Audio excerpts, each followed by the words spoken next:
Menzie Jardine. I'm the Senior Manager within the Drug Programs Delivery Branch within the Ministry of Health. I'd like to thank everyone for joining today. We are excited to bring to you the Special Authorization Digital Information Exchange, what we like to call Sadie application.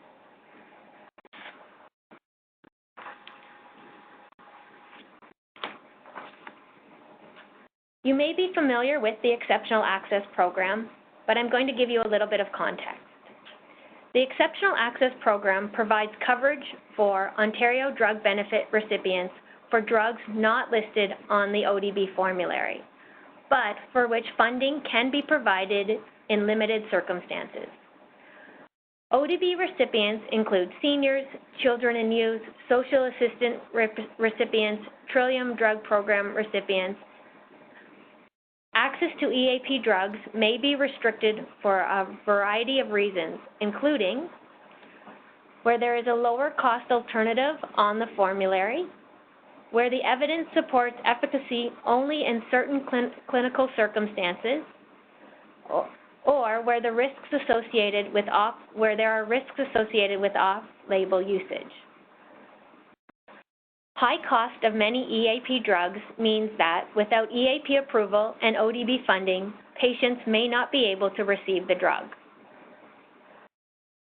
Prescribers, and for the Exceptional Access Program, that includes nurse practitioners and physicians, submit requests on behalf of patients to the Ministry for EAP approval, demonstrating how the patient's clinical circumstances meet established criteria for the drug for a given condition or indication.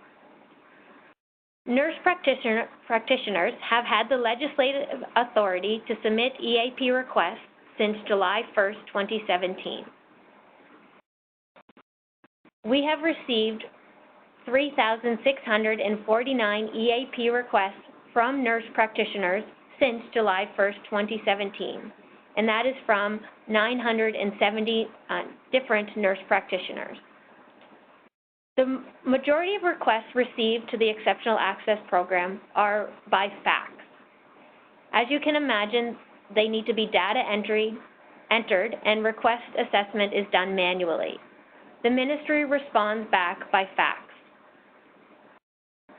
EAP request volumes are increasing. As the population ages, as more and more complex, high-cost drugs enter the market, as program changes are done and more recipients are added to our program, and as private insurance increasingly requires an EAP decision prior to considering a patient for funding.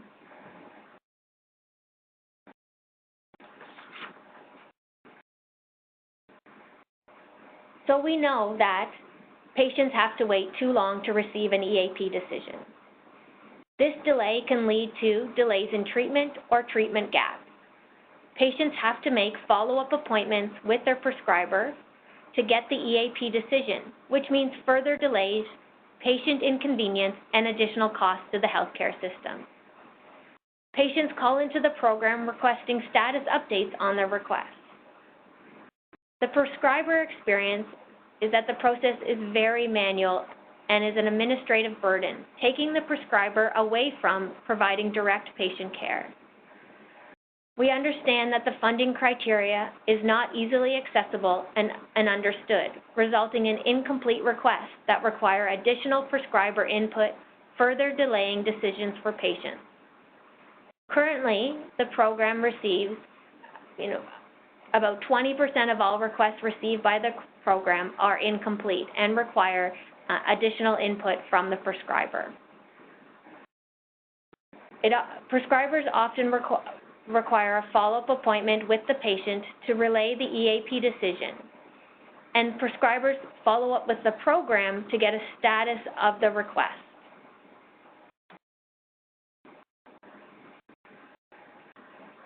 So Sadie will transform the way in which patients are able to receive access to EAP funding.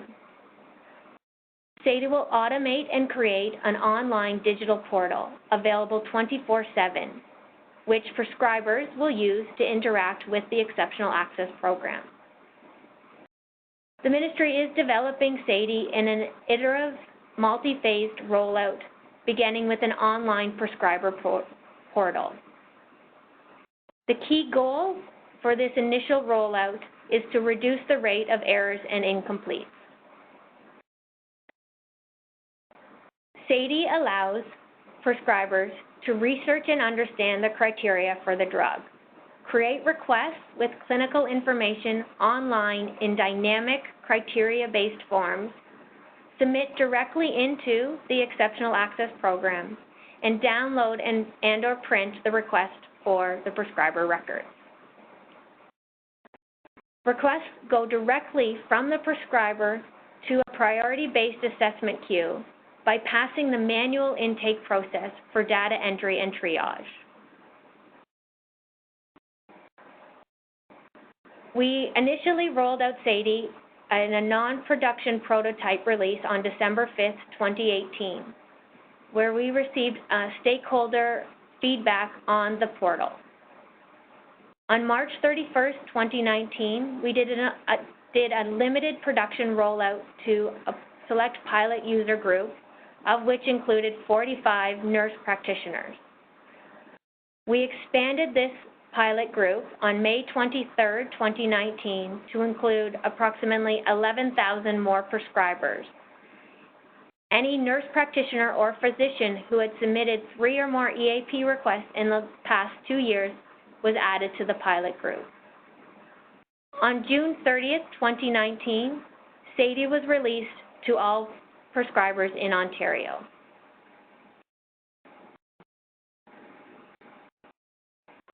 Subsequent releases of Sadie between spring 2019 and spring 2020 will include automated assessment, the real-time adjudication of many drug funding requests, allow practice staff to perform online functions on behalf of the prescriber, back office automation, improvements in efficiency, and managing the reporting and clinical data analytics. The key goal of Sadie is to improve the turnaround times through automation and reduce prescribers' administrative burden. A future initiative is to integrate Sadie with EMRs.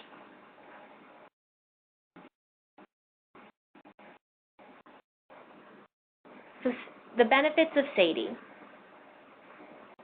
For the patient, it means life-saving drugs to people faster.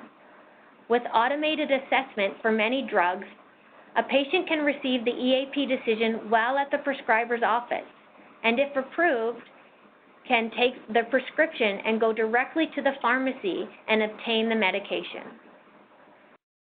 There will be no hospital discharge delays, as the system is available 24/7. And it will reduce the risk to patient privacy and confidentiality by reducing the dependency on fax. For the prescriber, it will reduce the administrative burden, allowing prescribers to focus on providing direct patient care. The criteria-based forms will eliminate the back and forth to correct errors in providing the necessary clinical information.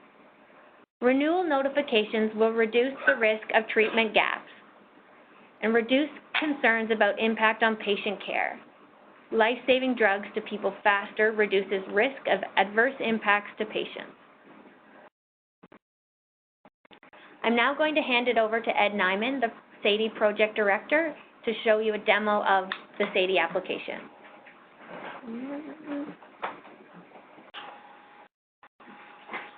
Good afternoon, folks. Give me just a moment to share the demo screen. And okay,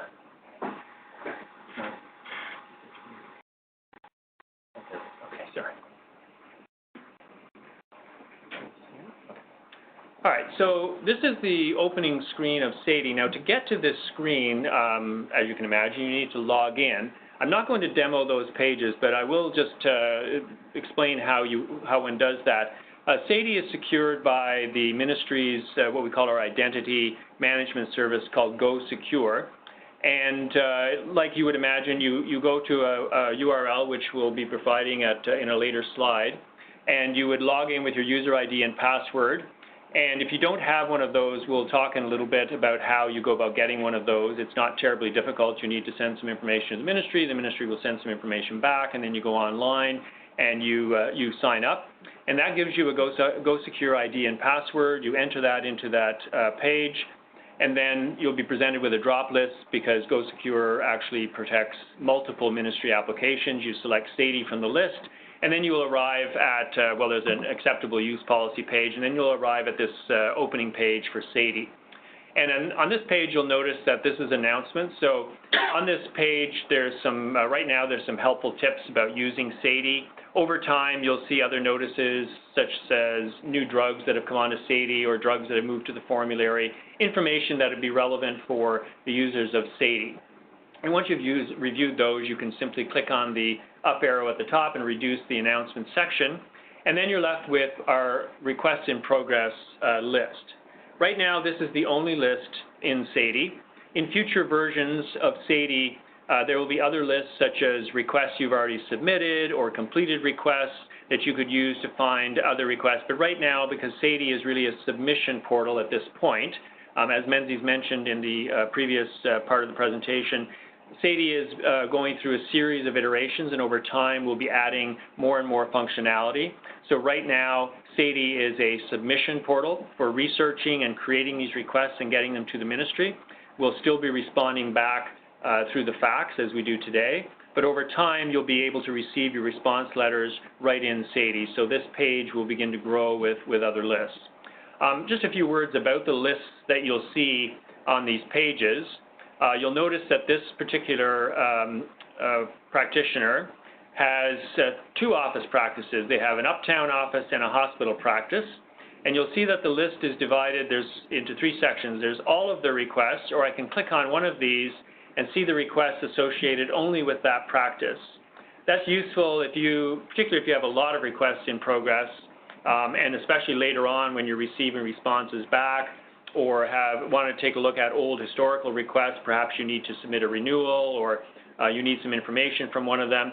It'd be useful to have the requests organized by your various practices. But for most people, especially in the work in progress, which is probably not going to be that long, you'll probably want to work on the all list. You can also filter your list. So for example, if you had a lot of requests and you wanted to filter it, you can enter some text in this filter in progress box. In this case, there's one name that matches that, but in the same box I could also filter, for example, well, I was going to say on drug, but they happen to all be the same drug, so you won't actually see any difference. But you could have entered any part of the drug name or the indication name, the patient's preferred name. Any of the fields on this list can be filtered through that list.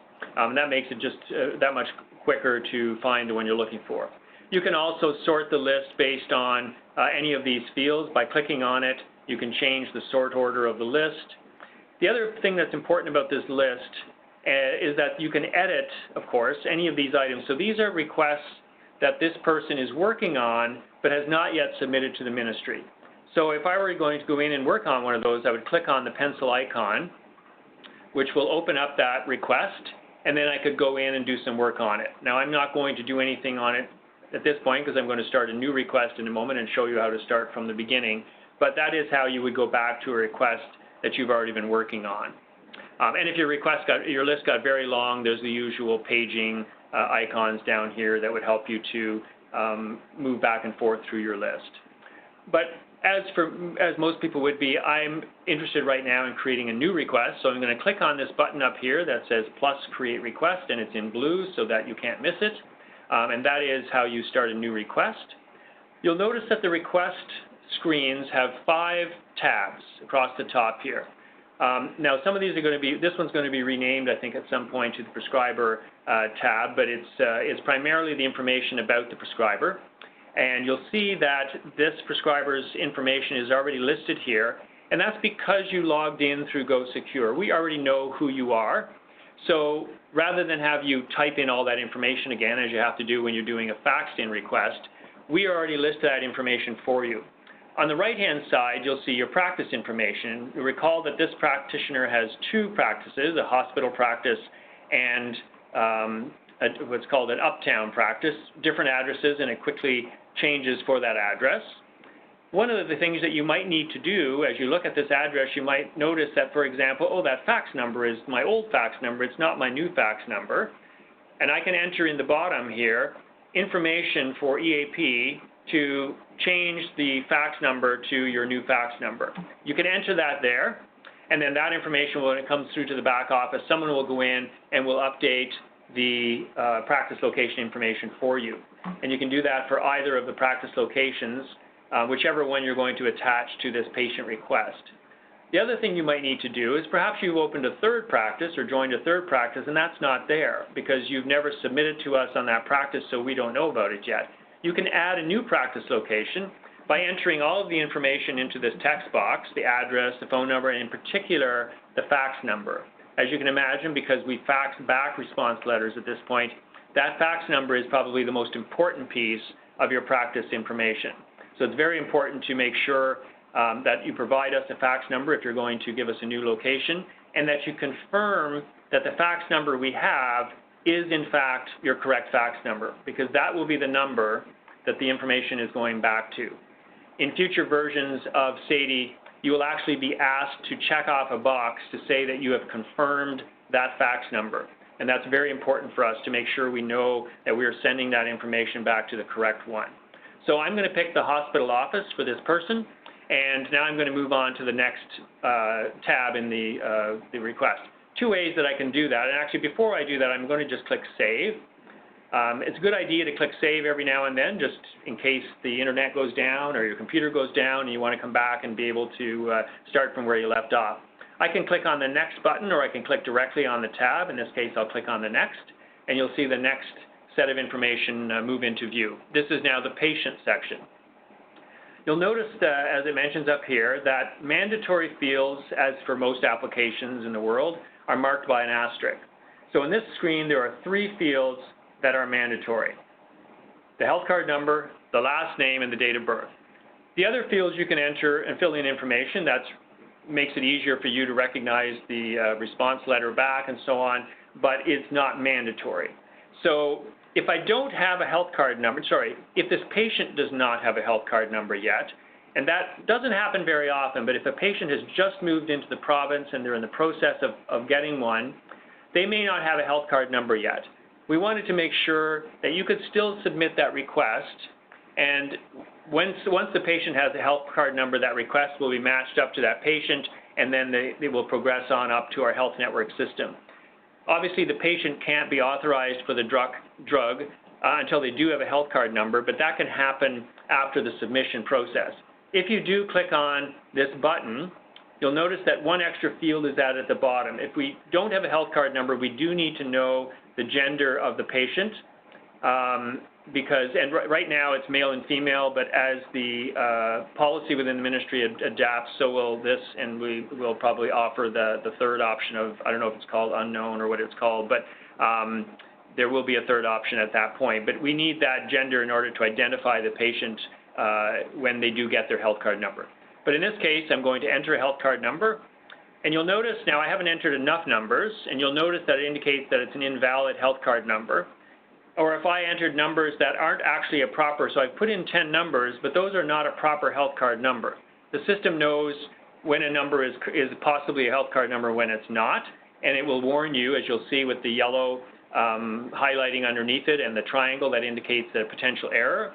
So I'll go back and correct that, and I'm just going to use 2s because that's nobody's health card number. I don't want to accidentally use a real person's health card number.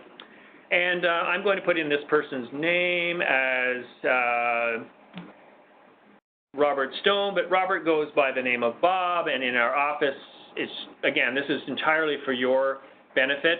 You can put in a preferred first or last name, and that'll just make it easier perhaps for you to identify that patient when the letter comes back. But the official name is the one that we're interested in this case, Robert Stone. That's the name that's on this person's health card number. We'll also put the date of birth. Again, it's important that it's the date of birth that's on their health card number, otherwise we don't have a match, and it can be difficult to connect to the correct patient. But I'm going to suggest that Robert was born in February of 1972, so I've got a birth date. Now the reason why, you'll notice that I can't just type in a date here. That may seem inconvenient, but there's actually a very good reason for that. The date of birth and the patient's age is often a very important piece of clinical information. And there are times when drug criteria is based on the patient's age. And as you know, dates can be notoriously difficult because are you entering a day, month, year, month, day, year, or even year, month, day? There's a variety of different ways. And to just make sure that everyone is entering the date in exactly the same way, we do ask that they use the icon. It's fairly easy to use. If you need to jump back quite a long ways, you can quickly move back many, many years, and then you can select, I'll just pick a new date here, pick the year, the month, and then the day, and now you've got a birth date in there. If you click on the X, the date will go away and you can try again, or you can just overwrite it. So now I've provided all the information that I need to provide for this patient, and I'm going to move on to the next screen. Now this is the drug tab. So this is where you tell us a little bit about, what's the drug you're looking for, and in particular, is this an initial or a renewal request for this drug? And by initial and renewal, what we mean is if the patient does not have an existing EAP approval for this drug, that's an initial. Even if they've been on the drug for some time, it's the initial EAP request, or it's a renewal. If they already have an existing EAP approval and it's either about to expire or very recently expired, we would call that a renewal. I'm going to pick initial here for today's purposes, but it could be either. In future versions of Sadie, Sadie will be looking back into the database and will be able to determine that for you. Sometimes the initial request may have been done by another physician and you may not even be aware of it, so Sadie will fill that in for you. But at this point, you do need to select that yourself. Then we need to pick the drug and what indication it's for. Now there's some details about this that are very important to know. When you enter the drug name or the indication name, we use something that we call fuzzy search. So there's a variety of ways that you can enter the information and still get the correct drug name. We use in this list the generic or chemical drug name, but perhaps you know the drug by its brand name. And so in this case, you'll see that, where's adalimumab? There it is. Humira is actually adalimumab, so it's filtering the list based on the information. Whoop. I thought perhaps we had that sometimes happens. I should have mentioned at the beginning that we're actually currently in a non-production environment, so it won't be quite as fast always as everything is. Sorry? It's always, oh yes, and it says not secure up here, which someone pointed out in a previous demo, because we're not in a production environment. So even though I logged in via GoSecure, it says not secure because we're not in a production environment. And that's probably why we're having a little bit of difficulty here as well. Let me just see again if we can get the search to work. These dotted lines here suggest that the server is having a little bit of trouble. We'll give it a second. Otherwise, I will try another drug. Yeah, it hasn't really, I think it's hanging. This is what I call Murphy's Law of demos. Anything that never goes wrong at any other time, but when you're doing a demo will. So what normally happens here is if you type in the brand name, or if you type in even a DIN, if you know the product by its DIN number, you can type that in and the list will restrict itself to the products that match that. So for example, if I typed in Humira, the list would restrict itself to just adalimumab. And the same thing when I type in an indication. If I type in something like pain, and it looks like the system is having some trouble. We can switch to another environment a moment, and that will, I think we're in staging now, right? Okay, so I'm going to actually just switch to another environment. I need to get the URL for that, so apologize for just a moment, and I'm going to move to another environment. I'm going to try the login harness. I'm not sure if that will work since we've already logged in, but we'll give it a shot here. Nope. So it looks like we may have, we could are you logged into, are you able to do, are you able to do a search? You probably would have the same problem we will.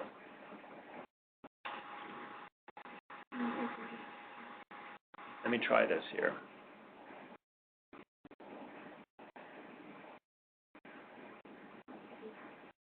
I might just have it here. So I think I may have it. Now let me just see if I can get to, I'll quickly go through the opening steps of the, I'm just going to use that, go to patient, put in a last name, make it Smith, make it easy. I'll pick a very recent birth date, just in the interest of time. Pick initial again, and now let's see what happens when I pick drug. So as I was saying, if I type in Humira, is the drug search working on yours? Okay, so we're going to switch computers a moment, and we should be able to continue. So we'll have to, can you start sharing on yours? Yeah. Okay. So Kyle, could you switch the sharing from Toyin to Ted?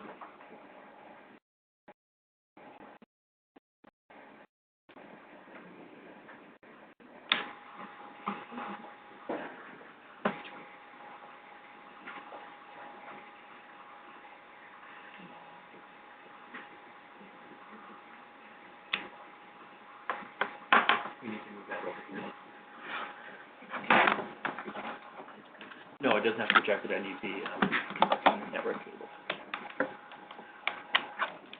All right, so continuing. So you'll see on the screen that we have Humira entered, and adalimumab, which is what Humira is at the top of the list. And sorry, I'm just, you have a mouse? Okay, there we go. Thank you. So again, this is what I call Murphy's Law of demos. So I think we're back on track, and I apologize, folks, for the interruption. You'll see that by typing Humira, I now have adalimumab. If I cross out adalimumab and okay, we're getting a bit of feedback. Just make sure that you mute your computer speakers. Where's the mute button? Oops. Not sure what just happened. Yeah, but it's because we need to mute these speakers. Oh. Oh. Seems like they stopped now. Okay.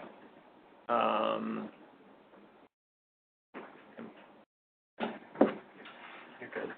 No, that's not where I am. That's a different tab. There's all these things open here, so I can't.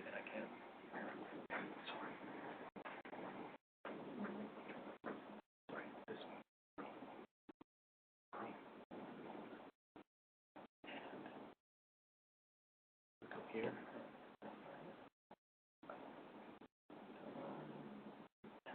Okay, there we are. I can enter a DIN number, and it will show me all of the drugs that have a DIN that matches, in this case, just the 4 letters. So I can enter either the brand name or the DIN number, or I can enter the generic name. In this case, I could do something like Oxyneo, which is the one I'm going to use today. And now Oxyneo is actually not its official name. Its official name is oxycodone controlled release tablet, so I can select that. And then the interesting thing that happens is that the indication list will now show a number of items bolded at the top. The bold items are the items that are most commonly associated with the drug that you've selected. Many of them are drug and indication combinations that EAP covers. There may be some where we frequently get requests for that combination even though it's not covered, and so we've put it in bold so that because we know that people are frequently going to be selecting that. So it's typically the most common combinations of drug and indications that you may find. Now I'm going to show you the reverse as well, because this is something that might be a useful research tool for people.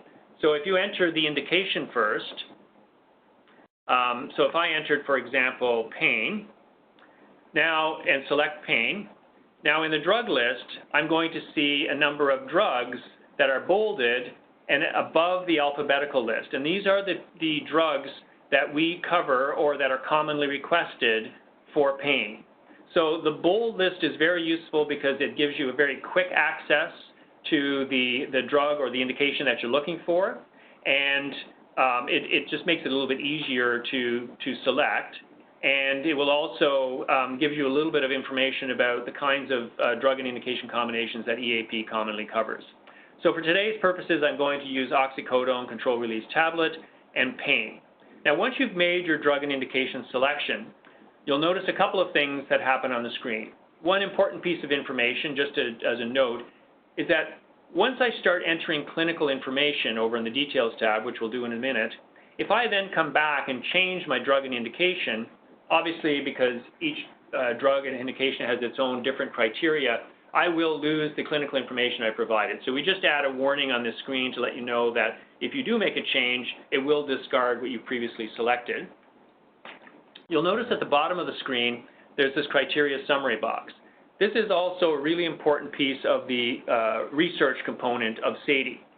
One of the things that Menzies mentioned was that one of the purposes or the objectives of this online portal is to reduce the rate of incompletes. We get about 20% of requests that come in right now are incomplete, primarily because the prescriber has not provided the correct information.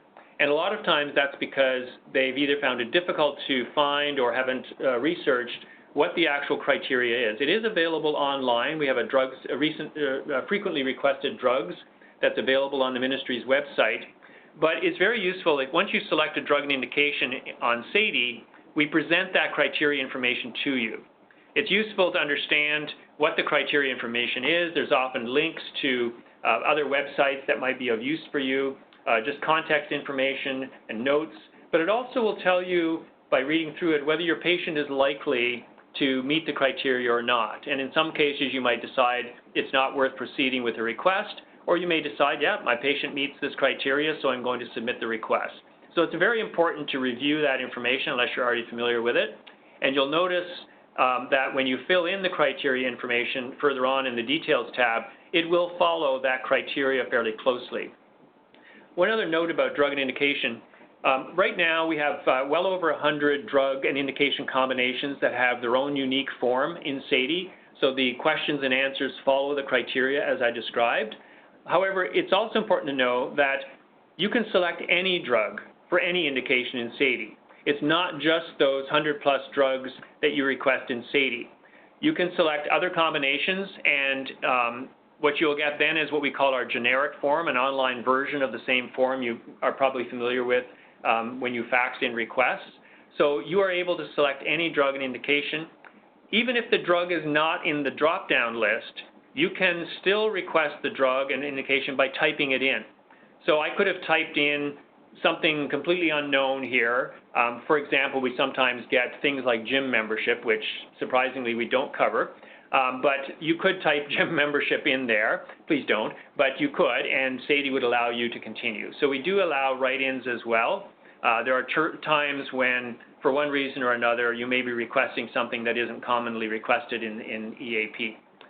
The last thing to note on this page is the hospital discharge button.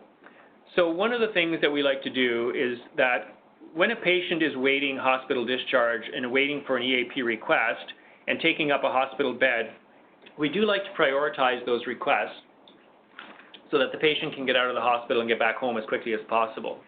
If this request is for a patient awaiting hospital discharge, you would check off that box and then you will see a number of new fields that you need to fill in that just help us to assess that. So the hospital hospital medical record, the name of the hospital, and so on. And there's some optional fields at the bottom if you want to fill in if there's a drug navigator or reimbursement coordinator involved who we need to communicate with. So that information is related to the hospital discharge. You can fill that in, and when you do, that request will be prioritized differently when it goes into the back office and will be processed a little bit more quickly. We've now filled in all the information we need to on this tab, so I'll now move on to the Clinical Details tab. You'll note that at the top we repeat the drug and indication. But now we get to what I think of as the heart of Sadie. This is what we call our dynamic form, or sometimes we call our guided data entry. The reason we call it that is because as you answer questions, different questions will appear. So if I answer no, I get a different follow-on text box than if I answer yes. And as I answer each question and go through it, the form will continue to rewrite itself so that if you don't need to provide a particular piece of information, we don't ask for it. But based on your previous answers, because you answered this way, we now need this particular piece of information, that question will appear. I'm going to walk through and just show you some of the different kinds of questions that you might see. So a lot of them are going to be yes, no, as you'll see here. There's drop-down lists where you can select sometimes one, sometimes multiple different items on the list. And as you select different items, you'll notice that the form changes itself. So when I said acute, there was only the one note underneath it. But when I said it was for chronic pain, then you get additional pieces of information. Sometimes it's text box. Now I'm going to deliberately leave this one blank so that I can show you what happens when you don't provide some required information, but I'll fill in the others so that we can move through it. You'll notice that some of the information is inside what we call cards, inside these boxes. And those are pieces of information where there's multiple pieces of information all related to the same topic. So in this case, we often, and in almost every request, we want to find out information about whether the patient is currently on the drug and if they are, when they started, and that sort of thing. So these cards provide a variety of pieces of information related to one topic. So in this case, I'm going to say that the patient is currently on the drug. They started, let's say they started a couple weeks ago. They're still on it, so I won't fill in an end date. We ask whether it's effective or not. I'll say that it continues to be appropriate. Otherwise, you wouldn't probably be asking for this funding. Fill in that information. You continue on. There'll be a variety of questions and messages. You'll notice sometimes there's simply helpful information provided on the screen, and sometimes there's questions. You'll note that the questions are provided in blue, but underneath the blue in the gray text, there's often further explanatory information to help explain what it is you need to provide. And that's true in these cards as well. You'll see that under the end date, for example, if the patient is still taking the drug, leave this field blank. So it provides some useful information about how to fill in the form. Excuse me. The other thing to note is that sometimes, excuse me, as in this question, we're looking for information about multiple trials. So in this case, there are about 7 drugs that the patient could have been taking. So let's say they're taking both fentanyl excuse me, fentanyl and methadone, but there's only one card that I can fill in. The way to fill this and to deal with this is you fill in for fentanyl, but then you can click on the plus button and get another card. And you could fill that card in then for the other one. So I'll fill this one in for methadone. Excuse me. I'm not going to fill in all of these fields. Obviously you would, but I'm going to just fill in, well, actually I should put current, previous. And I would fill in additional information as required. I'll go through the final just to get us through to the end so I can show you the submit process. I'm just going to fill in quickly the mandatory information on some of these. I'm just going to randomly put in stuff here until I get to the bottom.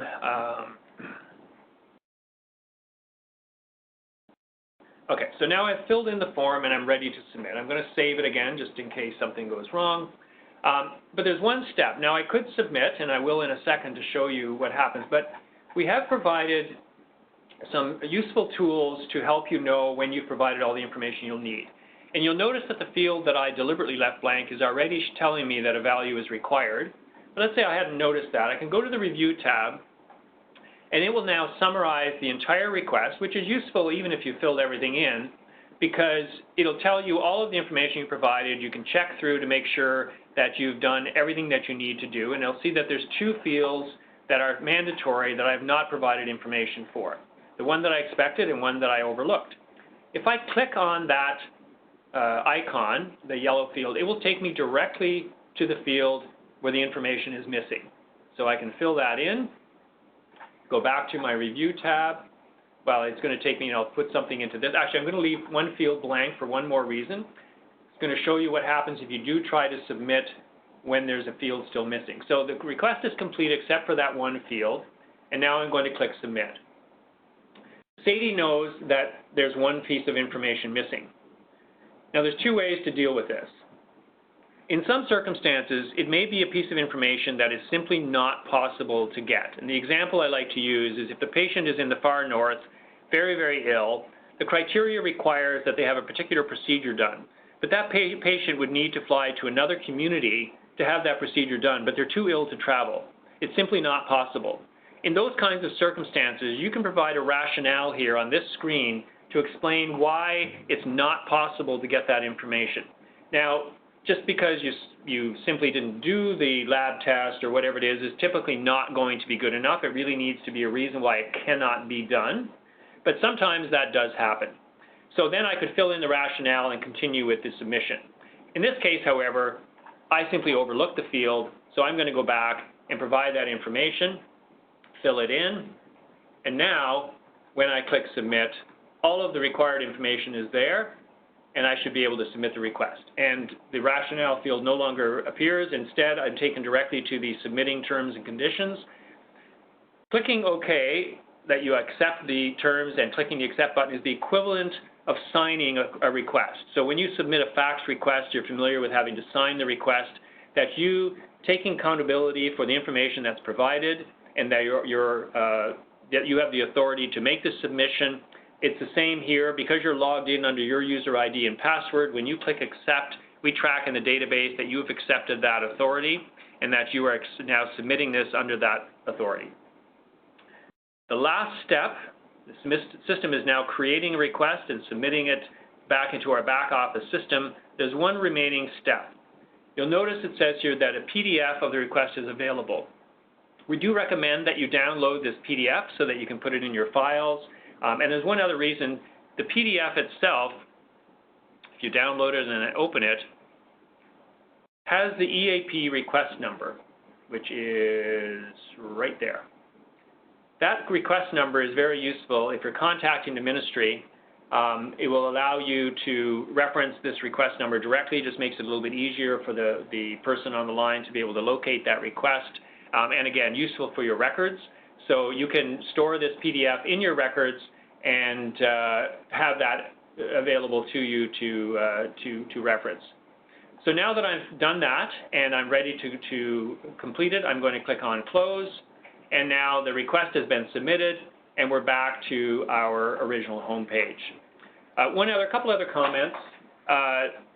One of the things that's very interesting about Sadie is that Sadie works not only on your PC, as you've seen here, but Sadie can also work on a tablet or even a mobile phone. And as you reduce Sadie, you'll notice that it begins to narrow itself. And if you get narrower and narrower, you'll notice that it even begins to redesign itself to accommodate the narrower screen.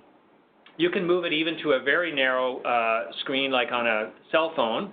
And some of the fields that you saw in that clinical details page will look a little bit different. There'll be drop lists instead of those cards, but it will adjust itself to allow you to use a mobile device. The most common mobile device is probably going to be your tablet, so it'll be something like this configuration, and it is perfectly possible to navigate and to use Sadie on a tablet. So that's very useful for those of you, particularly we've heard when we did our focus groups with stakeholders, they mentioned that particularly in hospital settings, they're often at a patient's bedside with a tablet. So you would be able to actually log in and submit that request right at the patient's bedside while you have the chart and the patient in front of you. And that can be very useful to just get that off your to-do list quickly. I'm going to turn it back over to Menzies now to talk a little bit about how you get access to Sadie, and we will wrap it up from there.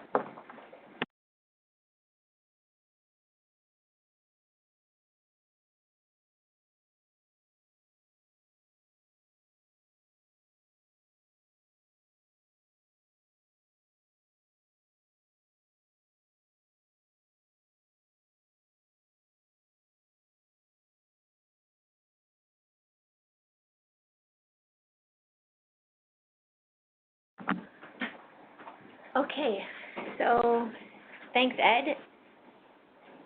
I'm trying to get Kyle, do I have presenter rights? I do? It's still on TED. Do you want me to switch it to Menzies? Nope. No, there it is. Yeah. That's perfect. It's really big. So, for anyone who has a GoSecure account and an account with the MCEDT as a health service user, automatically has access to Sadie already. So you just need to go to the URL that's currently on the screen. It also is available on our Sadie webpage. You would click on that URL. It would go to GoSecure, where you would sign in and enter your credentials, select Sadie from the drop-down menu of the services, and you will enter Sadie.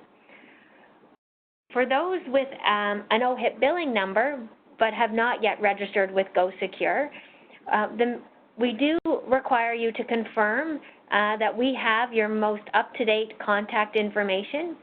So you need to complete the change of address for healthcare professionals form. The link to the form is again on the screen. And this process is also on our Sadie website. You would complete this form, email it to providerregistration.moh@ontario.ca, and then the ministry will respond back to you within 15 days, providing you with your unique identifiers. With this information, you can then go and into GoSecure, create a GoSecure account, and then you'll have access to Sadie. And then for those who don't have an Ohip billing number and obviously then have not registered for GoSecure, you need to complete a different form. And the form is the application for Ohip billing number for healthcare professionals form. We've provided the link to the form. Again, you would complete this form, email it to providerregistration.moh@ontario.ca, and the ministry will then reply back via mail with your Ohip number, billing number, as well as your unique identifiers. You again would log in, create the GoSecure account with this information, and then Sadie would be automatically available to you.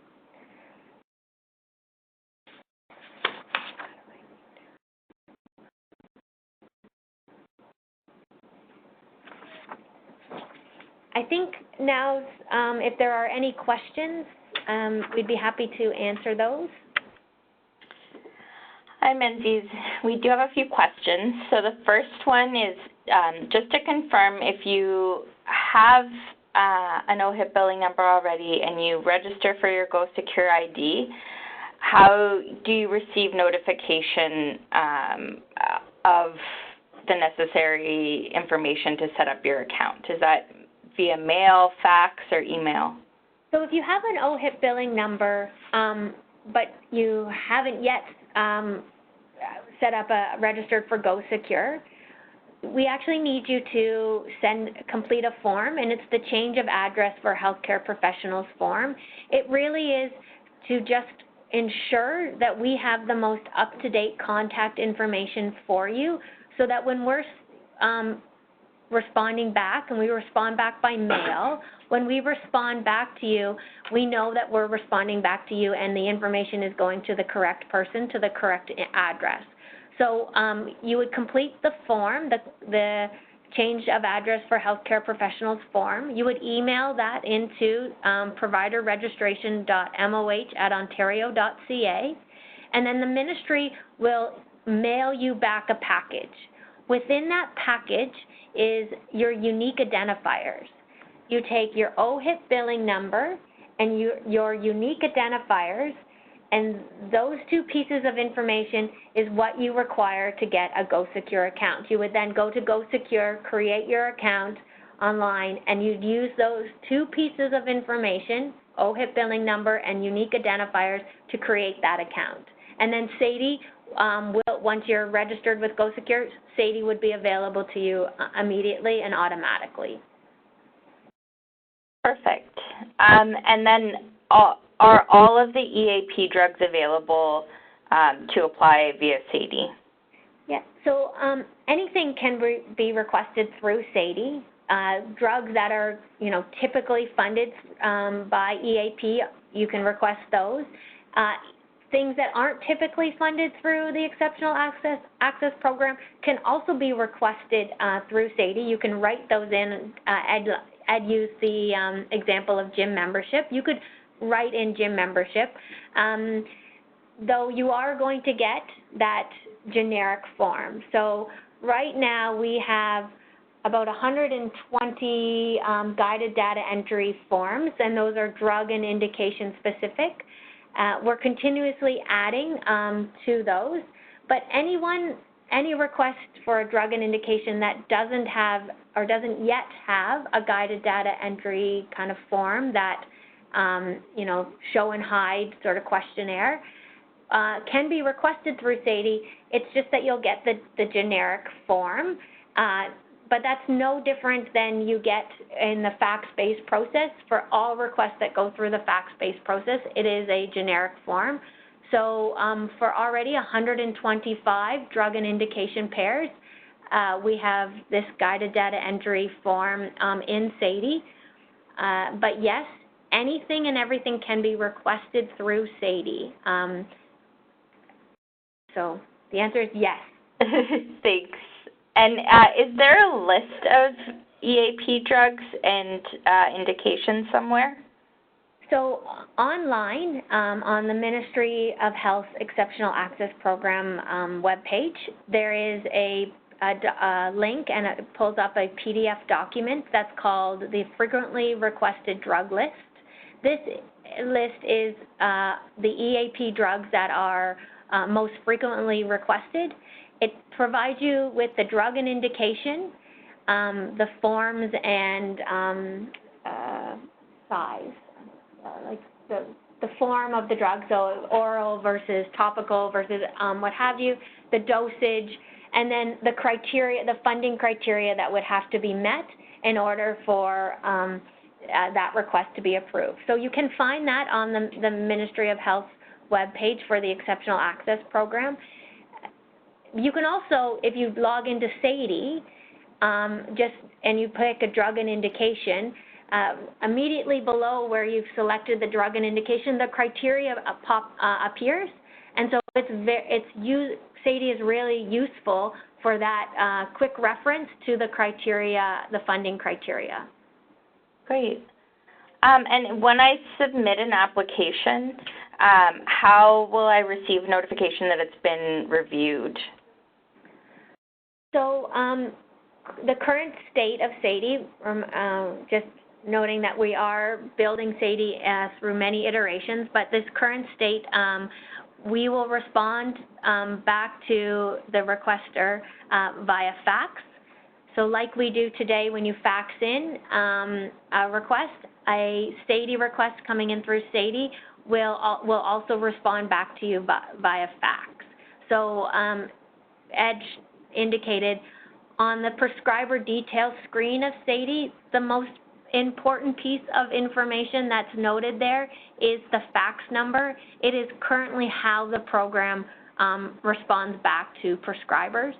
In a future iteration of Sadie, we will be doing that within Sadie and sending messages through Sadie to the prescriber.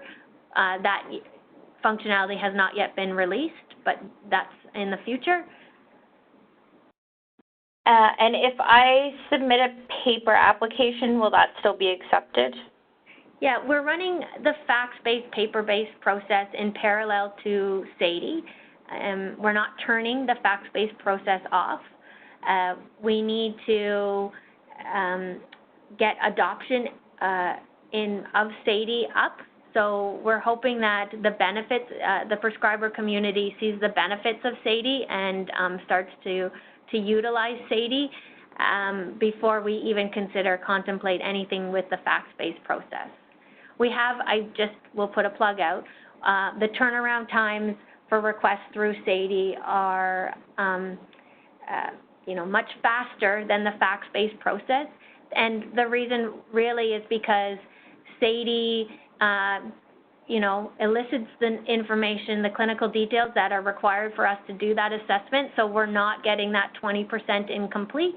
We're also not having to do the data entry and a lot of the triaging that's required of a fax-based request. So the turnaround times are very quick at the moment. Great, and I think the last question is there a preferred browser to use Sadie in? Yes, so we do recommend Chrome. However, all other browsers except Internet Explorer are supported, but we do find that Chrome is the best user experience, most compatible with the Sadie application. Great, I think that's all the questions that we have. Did you guys have anything else to add? Yeah, so I just wanted to say the Sadie team and within the Ministry of Health is really excited to be able to share this release with you, and we're here to support you. So we have an email account where any questions or comments that you have, you can send those to us. We have a website where you can obtain additional information and some training aids for the use of Sadie. We also have a help desk that is available to help assist you with the registration process of getting access to Sadie, as well as if you encounter anything that you within the application that you may have questions about. There is a help desk available to support you. And the other thing is we really value your feedback. So Sadie really is to benefit the prescriber community. And if it's not, or if there's something that would help you, we would really appreciate if you emailed us and provided us with that information so that we can consider it for future releases.